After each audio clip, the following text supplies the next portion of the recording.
Assalamualaikum, rakan warih lumandung, pemangon ayah. Nyo yang guna minta Honda Scoopy, nyo yang nak stok badannya, insyaAllah barang berkah, Honda lagak, berkualitas, pajang ngompelah udin, mesin mantong lagak bang. Nyan bang, nyo plat Aceh besar, atau batengah warna merah plat Banda Aceh, di plat Aceh besar bang.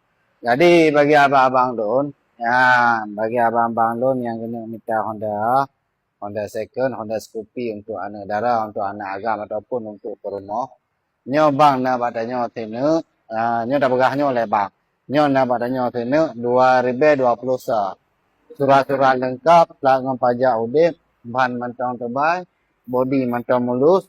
Nyo kilometer bang, nak kadang ke kilometer. Ya, tahun 2020 sa bang kan. Ya, kilometer mantang rendah-rendahan bang. Mantang ukuran 50. Ya, jadi bang, nyo yang minat-minat bagi rakan don, nyo langsung aja di lokasi alamat nyo na di Darussalam Banda Aceh di Lamnyong bang. Jadi bang untuk bodinya mentong lagak, bahan liku-likutnya mentong tebal, kan? Jadi untuk body hana depeh apa bang, untuk rubah hana bang, untuk kecelakaan hana Honda mentong timbang dah mengendarai nyo tipe kunci bang, tipe kunci. Ya. Jadi bagi rakan lo langsung telepon juga no. Alamatnya nak di Darussalam Banda Aceh di Lamnyong bang. Untuk Honda Scoopy nyo bang nyo tahun 2020. 2020 plat AA Banda Aceh bang. Kan? Pajak ngom plat udip, mesin mentong lagak, body mentong mulus, kilometer mentong rendah. Nyo tipe kunci isi bang. Tipe kunci isi kan. Nyo body mentong mulus. Nyo yang mina-mina langsung juga nejak ke lokasi. Tinggal sana tu bang bet mayum li bang tua. Bet mayum li badannya je cash dan kredit. Nyo bet mayum li. Sebab ino lewat 50 loan mungkin orang yang galak langsung ditelepon juga bang. Yan. Apa yang ke teleponnya yang ke ejak kena bang. Akhirnya orangnya rezeki bang. Bang bos. Yang untuk nyo 2022 bang.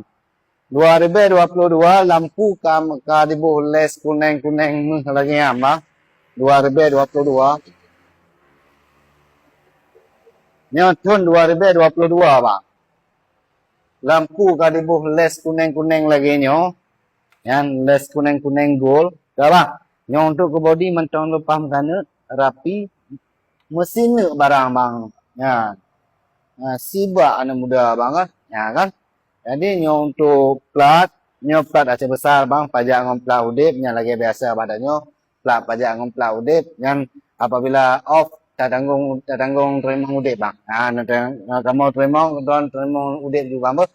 Ya, nyo untuk kilometer mentong lagak, Honda mentong super, nyo bang ngejak juga no bang. Ya, kilometer mentong 40 bang. Ya kan. Jadi bagi rakan-rakan lo yang minat untuk ni, kalau Honda mentuahnya malheni oh bang. Yang lagak barangnya langsung telepon lo bang. Alamatnya na di Darussalam Banda Aceh di Lamnyong. Nomor yang na lonterai na balai langsung nyo OTW juga no bang. InsyaAllah berkah bang. InsyaAllah berkah. Nyo raya liku. Honda kanan perlai kanan darah tapo-tapo. Langsung nyo nejak bang. Okey abangku semoga berkah.